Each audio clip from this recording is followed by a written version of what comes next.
අද මං කතා කරන්න බලාපොරොත්තු වෙන්නේ ගවයෝ දක්කගෙන යන එක, රැගෙන යන එක නීතියේ වරදක්ද, ඒ සඳහා බලපත්‍රයක් ලබා ගත යුතුද යන කාරණාව ගැන. එතකොට සත්ත්ව පනත ගත්තාම ඒකේ සඳහන් කරලා තියෙන්නේ යම්කිසි ගොවිපලක සතෙක් යම්කිසි ගොවිපලක ජීවත් වෙන සතෙක් ඒ සතා රඳවගෙන තියෙන ප්‍රදේශයේ ප්‍රාදේශීය ලේකම්වරයාගෙන් ලබාගත් අවසර පත්‍රයක් නැතුව ප්‍රවාහනය නොකළ යුතු බවයි.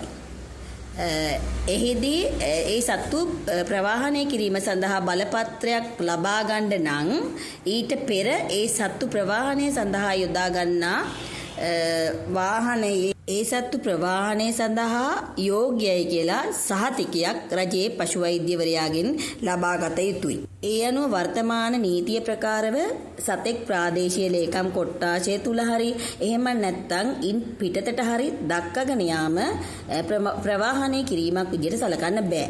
ඒ හින්දා ප්‍රවාහනය කියලා කියන්නේ අපි ගත්තොත් එහෙම සලකා බලුවොත් ප්‍රවාහනය කියන්නේ මොකක්ද කියලා රථයකින් රැගෙන යාමක්. ඒ හින්දා සතෙක් හරි ගවයෙක් හරි දක්කගෙන යාම සඳහා බලපත්‍රයක් අවශ්‍ය වෙන්නේ නැති බව අපට මේදී පැහැදිලි වෙනවා.